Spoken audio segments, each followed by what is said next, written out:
What's going on, guys? It's your hobby, David. St. Clair Speaks. You are now tuned in to the St. Clair Speaks Show. You are now tuned in to the St. Clair Speaks Show.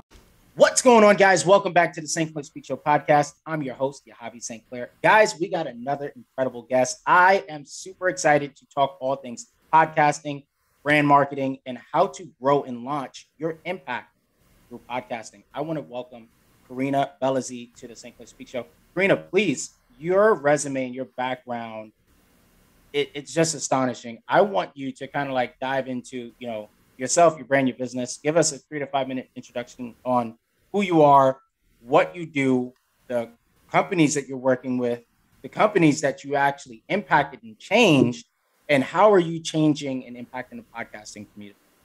Well, that's a very big question to start with, but I'll give you guys the highlights.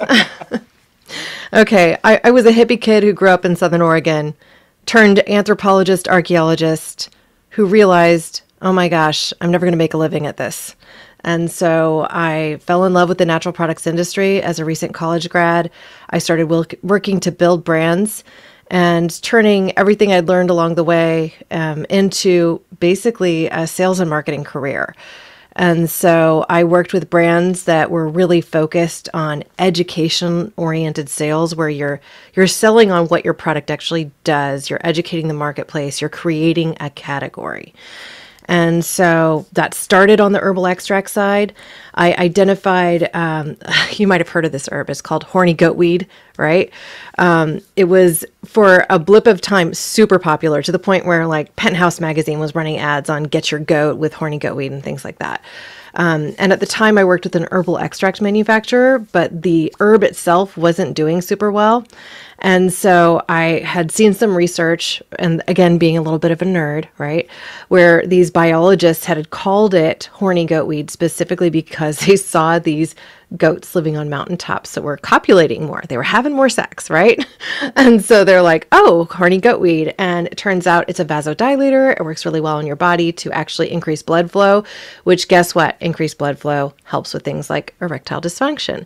So created this category in the herbal extract community by bringing this knowledge to the US and working with a few key companies to actually commercialize it. Demonstrated some success being on that herbal extract side, and then ultimately pivoted to working with Nordic Naturals to pioneer a new category of omega-3s that could actually be pleasant to take, that tasted good, that didn't fishy burp on you, and built that company from less than $1 million in annual revenues to over $100 million. And over the course of the last 10 years, have taken all of my knowledge and expertise to essentially work and build other brands where I'm working on a contract basis for the most part, so I get to dictate my life a little bit more. And then recently dove into the world of podcasting because I really love storytelling and messaging and really working to get more good into the world, which thankfully I've been able to do a lot through my work because I'll do cause partnerships. I'm passionate about sustainability. I'm able to bring in those elements to my work, and I'm now working in the algae space to commercialize and create a new category within algae that can be fully regenerative, help to restore Earth's ecosystems, and create a healthy alternative to what would be animal products for humans around the world. So that's what I'm working on now. That's super exciting. And at the same time, I'm building a platform for other podcasters to have their voices heard. So I do that through Care More, Be Better, which is my primary podcast on social impact and sustainability. And also through a community I'm building to elevate the voices of women and other minorities who need more support to get their voices out there with femcasters and audiocasters. So that's my fun life. No, because there's a lot of ways we could go from there. I want to kind of like swing back and something you just touched on, sustainability. Mm-hmm. Can you talk to us about the importance in that and how how do you balance, another thing too, how do you balance everything that you do? Oh, there's no such thing as balance. I'm sorry. I have a hard time with that word in itself because I'm a mom of 2 boys. I have a 4-year-old and a 7-year-old. I feel like on a routine basis, I'm juggling chainsaws. I'm just working to get stuff done. But what do they say? Pardon me. What do they say? If you want to get something done, talk to a busy person, right? I'm that producer. I like to get things done. I like to think outside of the box about how I can use my time differently and really work to move something forward. And I just really appreciate that creative space and forward momentum thinking that can help you to achieve more in your daily life than might otherwise be feasible. And there's so many things. I mean, I know it's tough. Like, that's the thing. Like, I have a 4-year-old and a 7-year-old. You know, when they are not in school, what happens? You know, I have to give a little bit. Right.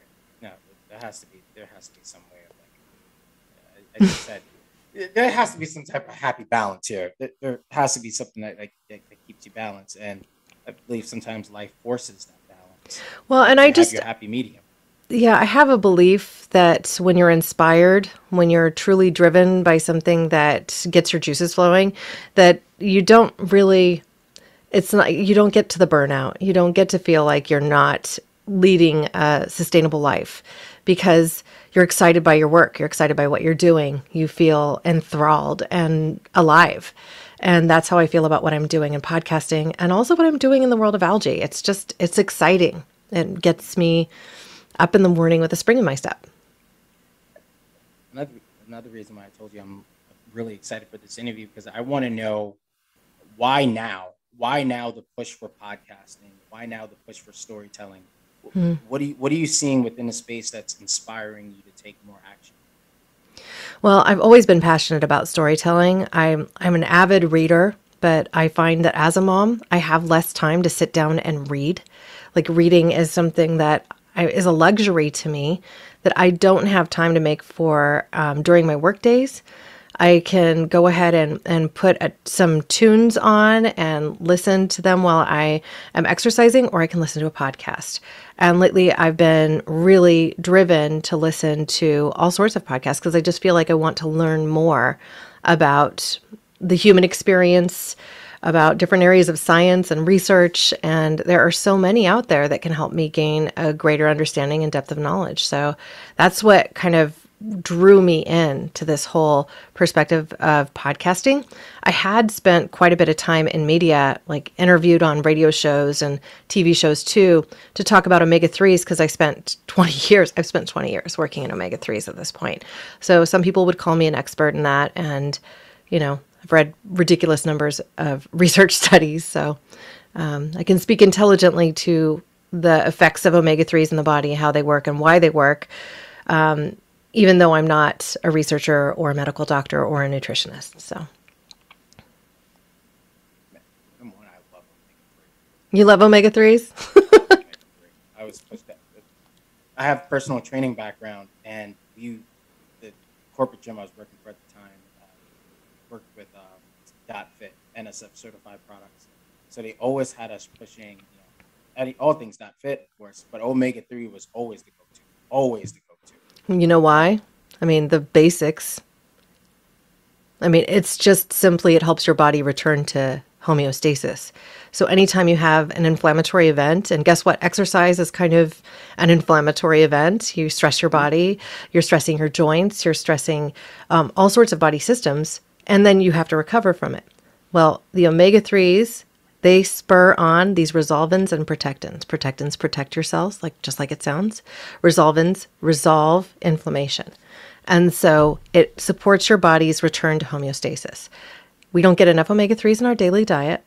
And so if you just take a little bit of omega-3, and I prefer an algae source, then guess what? You are enabling your body to get back to what it should be at in the first place. So that's the rudimentary science of it. That's what makes it work. I'm glad you're on that topic because I want to, I want to know your thoughts on this. Everyday person that wakes up, what are the percentages of people that are taking omega-3? Well, the statistics are that as many people are taking omega-3 as are taking a multivitamin at this point. But we still lag behind the Australian marketplace. So in Australia, they go to supplements before they'll go to a doctor. And they're in like the 80s, 90th percentile for the number of people that actually supplement on a routine basis. In the United States, it's closer to like 40 or 50%, and it varies by sex. It varies by, what your economic status is. So some people simply can't afford to take a supplement, or they will choose not to over going to food. So it just is all over the map. But I don't know that I have the most recent statistics specific to omega-3s. I just know it's commensurate with where we are with multivitamins. Oh, for sure. I definitely know we're not getting nowhere near enough. Nowhere near enough. Yeah, I mean, it's a simple thing. Like you just take a couple of omega-3 pills and you're pretty much okay to go if you do that on a daily basis. I'm really good to go. I kind of want to swing back on, we were talking about podcasting briefly. And, I want to know, your take on social audio now because, Clubhouse is blowing up, there's Wisdom, Twitter Space is really good, but now there's LinkedIn Audio, which is still in beta. Yeah. And I was in a room a couple weeks ago on LinkedIn Audio, and, I had people reaching out to me, but I didn't even speak. So it's just people that instantly want to connect with other people that are, that's really cool. Features. Mm-hmm. So I want to know, like, what's your take on social audio? Where do you see this going? Within the next 5 to 10 years? Well, I think we need to look at a much shorter time frame because 5 to 10 years is almost like it's our grandparents are going to be it's just what is happening in the world of marketing is that the times that we have to look at for relevant data keep shrinking and shrinking. You need to look at 3 months, 6 months, a year, something like that, because everything changes so quickly. What is feasible changes so quickly, and human behavior patterns shift too. So I personally came onto Clubhouse in January of last year for the first time, so about a year ago.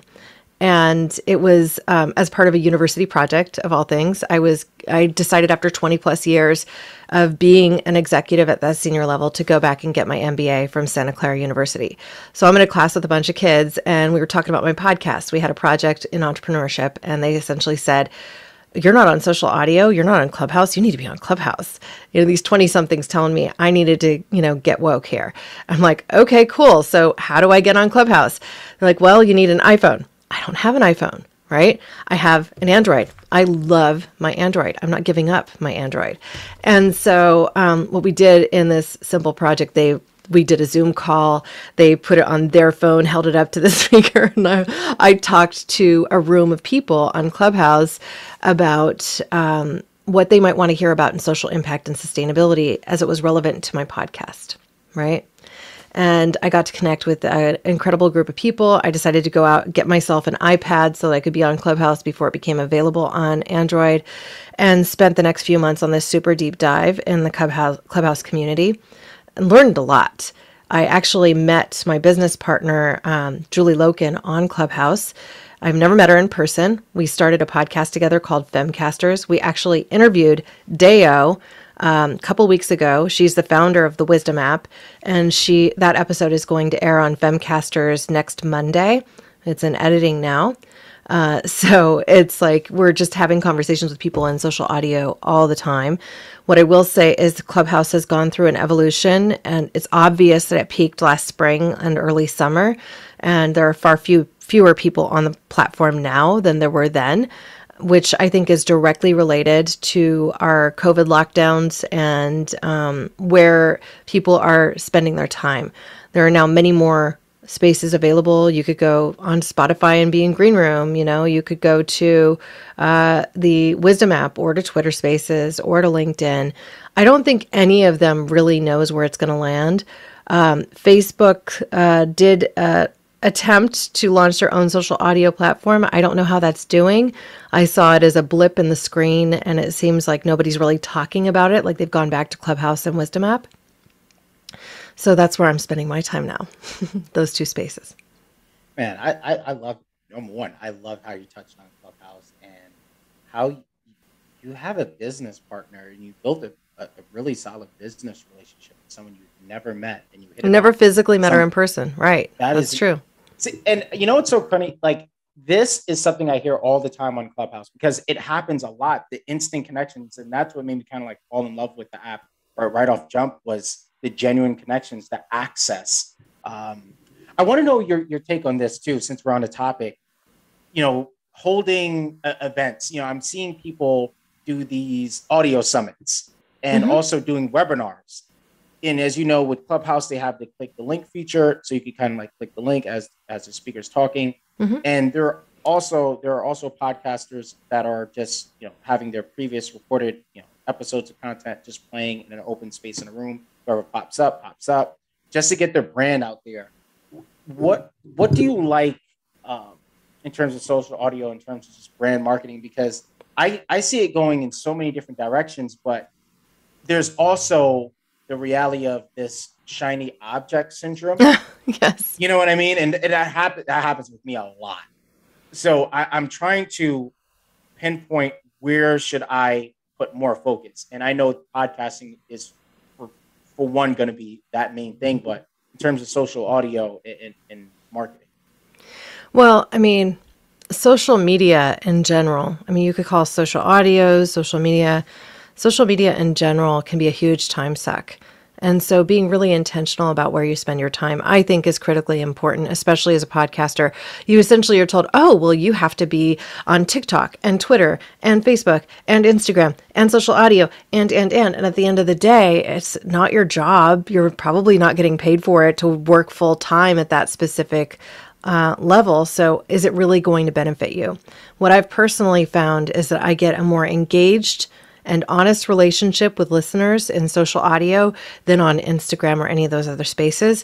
And for the amount of time I've spent focused on Instagram or Twitter or Facebook or other spaces, I don't see the same return.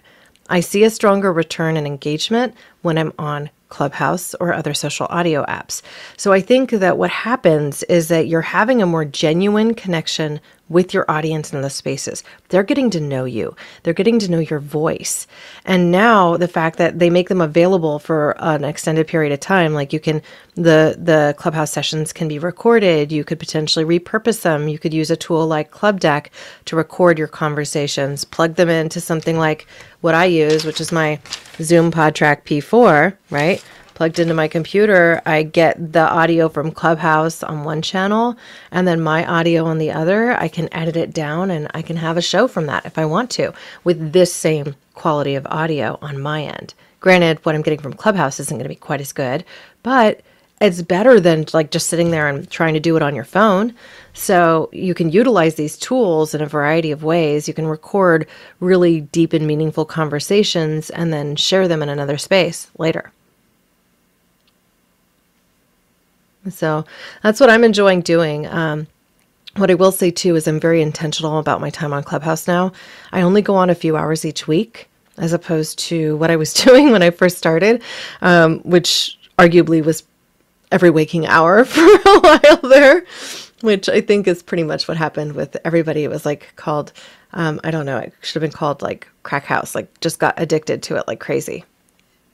It gets very addictive. If you don't put a time block on, you'll be on that thing all day. I want to talk to you about marketing, marketing campaigns. One that has been, I think, completely underrated is TikTok, in my opinion. I've learned a lot off of TikTok. I've learned so much. You would think it's, TikTok University. So I want to know, what's your, we touched on social media, but what's your take on marketing on social media, especially in a saturated industry? Because, in fitness and podcasting, it could be, kind of like cookie cutter with the same thing. You're seeing this on your news feed, ways of just standing out. Any tips and tricks? Yeah. Well, I think attention span is so short now. That's why TikTok is doing so well. People are they're overstimulated. They want to get quick and dirty information, not dirty per se, but entertaining along with that quick delivery of content. And they want to be able to ultimately decide whether or not they want to know more. And so I think as we continue to grow our presence in social spaces, as well as through something like podcasting even, we have to get to a space where we're delivering the quick sound bites to our potential customer base or our potential listeners or to our potential clients so that they understand, oh, great, I see something interesting here. I want to know more. I'm going to go explore that funnel now. Like it needs to be a willing kind of perspective. And I think some marketers are getting really good at this, but I'm personally super tired of what I typically see out there is like, oh, this coach selling this 5-step program and I'll give you this bit for free, but then you have to do X, Y, and Z and everything's like funneling you to an email list that then I'm going to bombard you with 6 emails a week. I mean, everybody's tired of that. So I think we need to get better at getting to the value really quickly, showcasing ourselves as experts in the particular fields that we're in, and then having all of our content support that so that we're seen as a voice in that specific space so that people get to know, like, and trust us for that particular thing. And then we're top of mind. I mean, that is 100% of what marketing has always been about anyways, getting to the space where you're top of mind for your specific specialty. We can use social media to do that. It's getting harder and harder. The reason that TikTok, I think, is doing so well for people is specifically because it's new. And when something is new, guess what? They don't work out the monetization of it quite so easily. So you're not having to pay for the exposure. They want you on the platform so that more people come to the platform. And so while it's in that state of newness, you're going to get more out of it than you're going to get in a year. Now, granted, I haven't taken my own advice there because I simply don't have time for another social platform. And I'm just not crazy about that TikTok, like 15-second sort of spiel. I want to have a little bit of a deeper conversation. And I've accepted that I'm not going to have, the masses listening to my content on Care More Be Better, which is social impact and sustainability oriented. But I also know that that would probably be the best use of my time, specifically if I was working to become an influencer. And so it all depends on your priorities. Where do you want to spend your time? What matters to you? Is the best place for your style of work going to be on LinkedIn or Instagram or Clubhouse? And then choose your primary and go from there. I mean, I don't know if that's helpful. I hope it is. No, it's helpful. It's helpful. You kind of touched on this twice. You said it even in passing, intentional. Mm-hmm. Use the word intentional. Yep. And in referencing social media, being intentional. What's the saying? When you market to everyone, you market to no one. Right. Can you talk about the importance of niching down, as you said, being an expert in your field, because you could go on someone's LinkedIn profile and have no idea what they do. And that's right. How can you go about, finding your niche and, kind of like building from that? Well, what do I do for my career? I'm known as an omega-3 expert. I get sought out for work in the nutritional field as it relates to omega-3s because I get the customer for that specific set better than just about anybody else, right? So that's me professionally. But what am I working to do? What am I working to become? I really like audio. I mean, this is what I'm doing. It's the hobby on steroids right now, right? And so I've chosen this niche and specifically elevating the voices of people to be something that I think is super interesting. I'm also using podcasting now with the launch of a brand.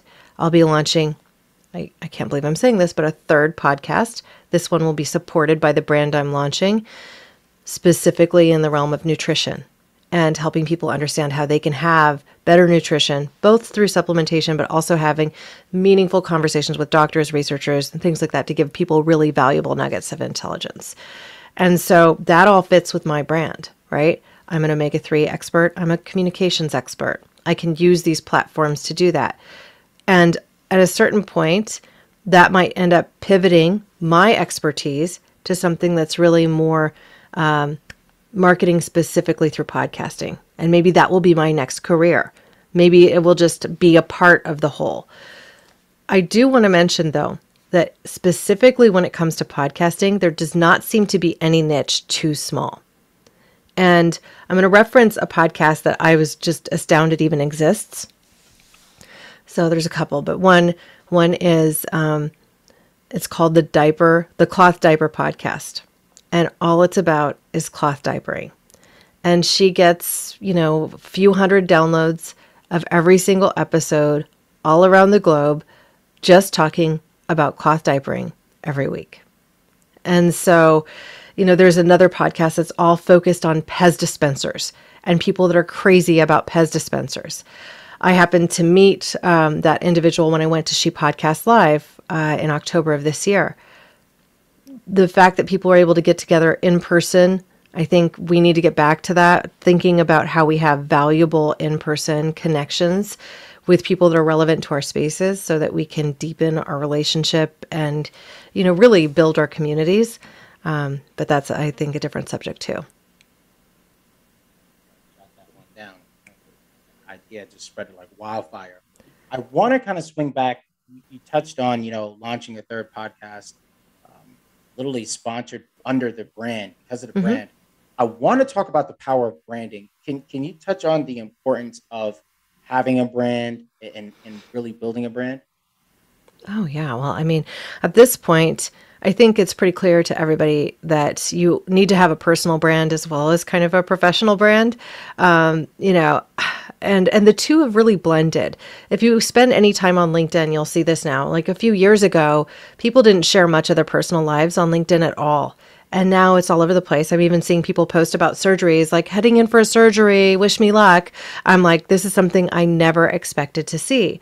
And when I was in graduate school just last year at Santa Clara University, one of the professors that I had, who's just around my age, I'm in my mid 40s, she's probably within 10 years, a little bit older than me, but not by much, right? And she said, like, what do you think of all these people on like LinkedIn and how much they're sharing? And I said, I think us having an opinion about it is like two old folks sitting in the front yard saying, I don't like you stepping on my grass, It's really the reality of this current era. People grew up online. They had YouTube channels before they were 15 years old that they, shared their video gaming on. It is just part and parcel, I think, now to how we communicate and how we live our lives. And so identifying who you want to be and how you want to be perceived at an early stage or early age becomes increasingly valuable because you get to set the tone for how you're seen in the world, right? And you can have your personal brand that's just for your friends and families that isn't kind of outward facing too. That's okay. We can have an identity that we consider the outward facing and the one that's more inward facing and just for us. So I think that's important to tell just anybody who's considering what they want to do in this outward facing world. You put it out there on social, you put it out there on YouTube, you put it out there on social audio, somebody can download it, they'll have it. It could exist forever. So thinking about it in that way, I think, is helpful. And you should also acknowledge that you can reinvent yourself anytime. You can choose, this isn't the brand I want anymore. I want to be different. I want to grow. This is how I'm growing. And this is how I'm going to shift how I present myself to the world. And be transparent about that and share it. And guess what? People love transparency. When you're genuine, when you share from the heart, they love that. That's what they want to hear. They want to see the real you behind the curtain as much as you're willing to share it. I like how you touched on, shifting the brand. This is not what I want to do anymore. That happens a lot, right? Yeah. That happens to the best of us. And I don't know, I've been at this, building a brand thing, especially with personal training, and it's just what I just didn't want to do it anymore. Started the podcast, got to a point where it's like, I like it, but even the podcast doesn't make me feel as fulfilled. It's comedy. I love comedy. I love making comedy skits.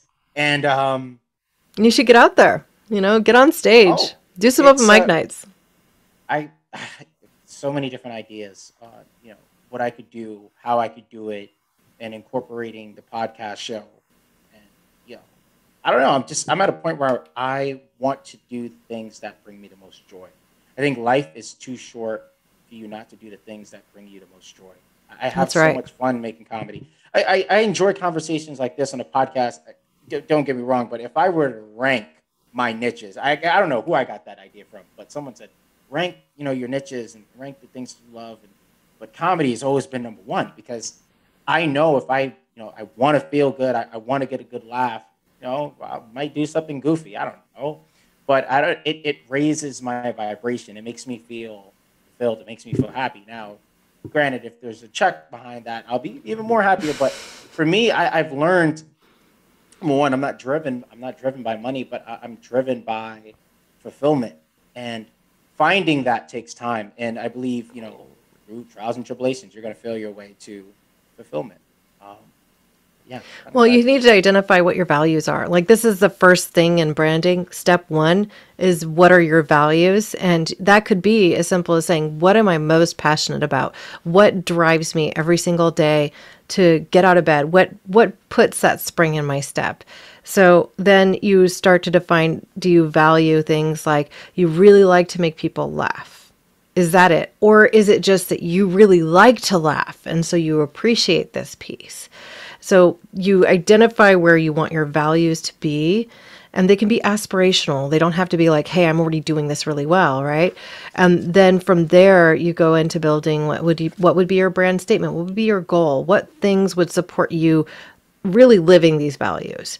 And you just put one foot in front of the other one day at a time. There are multiple tools out there that help you do this.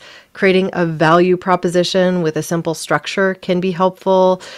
Building a brand house where you look at what you want to be kind of the overarching theme, like what you're driving towards, and then aligning your goals with that, defining if you need other people to support the journey and what their roles might be, at what stage you add them, if you're able to pay for additional services to support that journey, if you're building something like your own company, or if you're taking an entrepreneurial effort and moving it off the ground.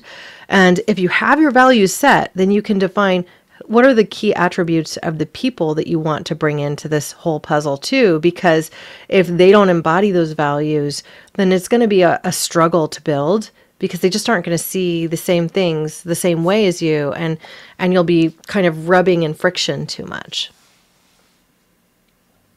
I kind of touched on that. I think it's also learning when it's time to expand and have a team, learning when it's time to delegate, learning when it's time to have those conversations. Because I also realized this, and this took me a time to realize, it's okay not to be good at everything, and you don't have to do everything. Yeah, you don't have to do everything. You don't have to do everything.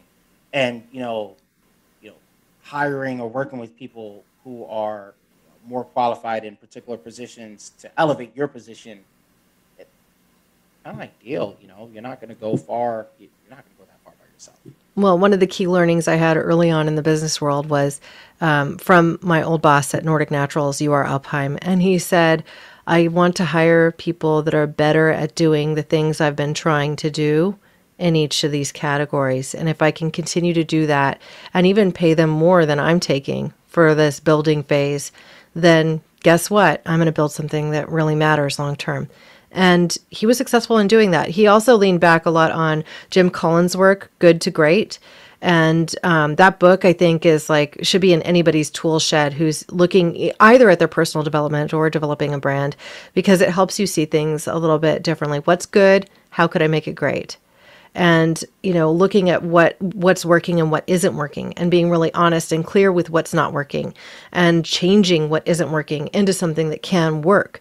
And, so that's like the continual refinement of how you're doing things. Because if you even just spend the time each day to say, okay, what worked great today and what didn't work great, or reflect on the last month, or a big event that you tried to host on, let's say you tried to do an event in the midst of COVID and you had half the participation that you wanted. Okay, what worked? What didn't work? What could I do better next time? Could I take this virtual?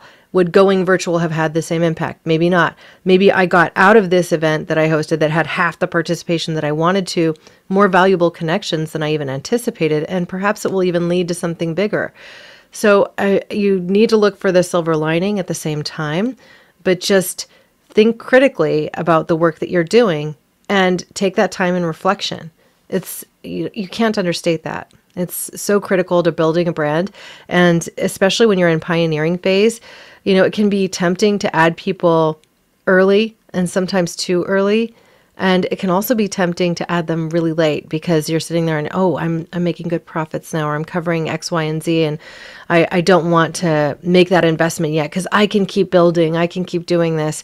And sometimes that's a sure path to burnout because at a certain point, your time and energy is going to wane and you'll need that support. And if you've added that person too late, you won't necessarily have the same vision to how you can support their journey and success to make the path open and clear for you to continue on the growth trajectory. It's a balance. Oh, it is. No, direction is more important than speed. Direction is more important than speed. That's actually a very good comment. I love that.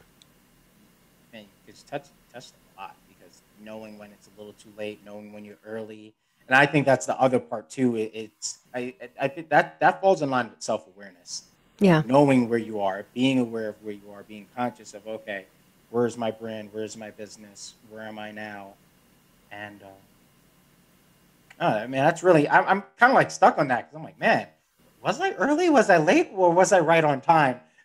Well, sometimes yeah, it's not always perfect, right? Like I added regional sales managers at Nordic Naturals way too late. I burned myself way too lean. I just didn't ask. I treated it like an entrepreneurial effort in every aspect. I treated it like it was mine in every aspect. And it got to the point where I had a really hard time separating myself from the company. Like I wasn't Corinna who worked at Nordic Naturals. I was like Mrs. Nordic Naturals. And at a certain point, my identity was so wrapped in it that I had a really hard time letting go at the end of any given day. And part of that was that I didn't delegate enough, and I didn't delegate enough early. Now you could argue it all worked, so who cares, right? It did. I sacrificed certain parts of myself and my life that I probably didn't have to. I could have justified at a much earlier point in the company's trajectory adding additional headcount, and I could have gotten yeses at those points. And it probably would have meant the same or similar path for the company's growth.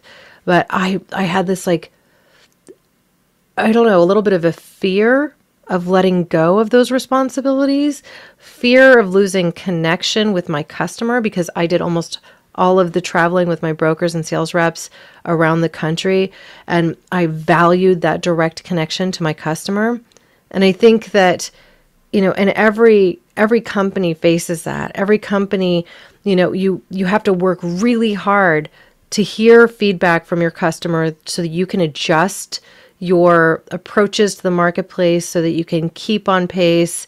And I think that fear was justified in a way, but if I had known earlier how to adjust my approach to that, then I mean, heck, maybe we would have done even better. Maybe we would have grown even quicker.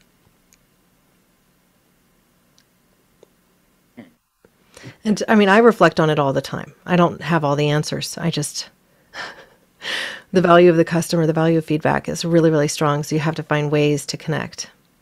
Right. And also experience too. Yeah. Experience is, just learning from your own failures, just having that repetition under your belt makes a huge difference too.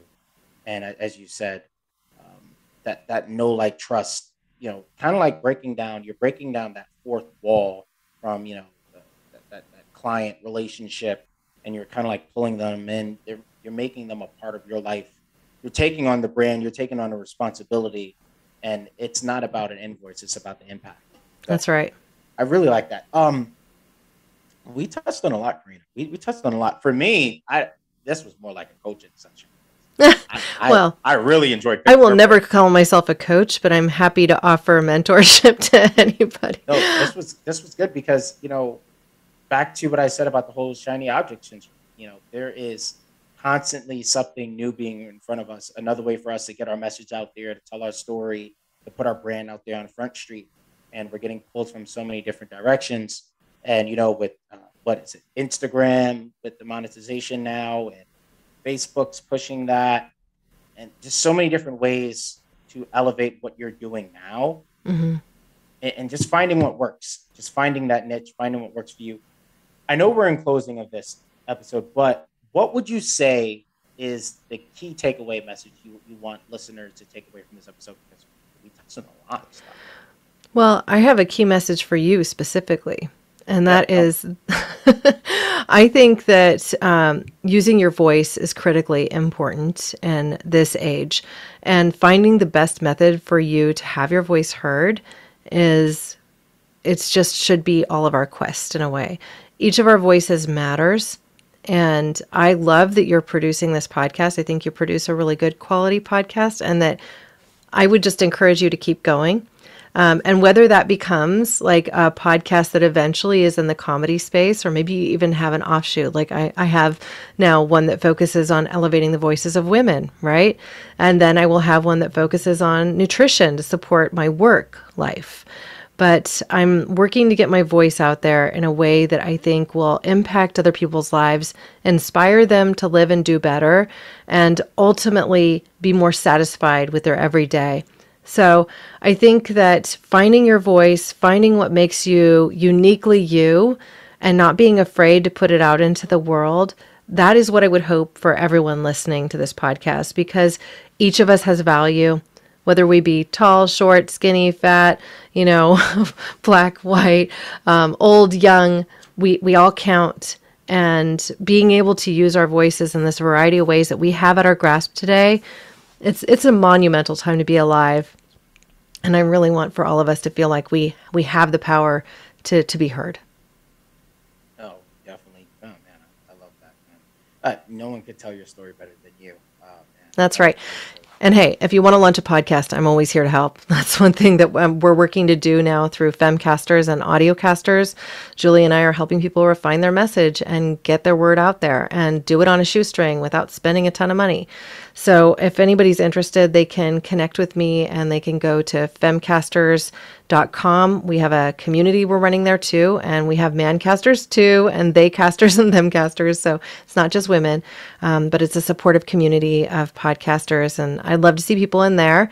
I'm going to continue working to get other people's voices lifted up, and I'm still working in nutrition. I love the space. I don't think that's going to stop anytime soon either. Can't stop, won't stop.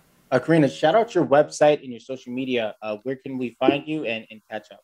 Yeah, I'm most active on caremorebebetter.com. That's my primary podcast. It's focused on social impact and sustainability. So I cover some serious topics, but I also keep it light and informative. So I think people will really enjoy that show. And also Care More Be Better on social spaces. They can also find me on Femcasters and femcasters.com. So those are the two. I can't share the nutrition company yet because it's pre-market, but that one will be really fun too. Awesome. Corinna, I gratefully appreciate your time, your wisdom. You are someone I consider to be a walking library. Well, thank you. And anyone can reach out on LinkedIn too. I have a profile there. Just search for Corinna Bellizzi. I'm the only one. And it's C Bellizzi, CBELLIZZI is my handle on LinkedIn. So yeah, I'm pretty active there too. And I'm happy to mentor people and offer perspective and advice. It's something I like to do.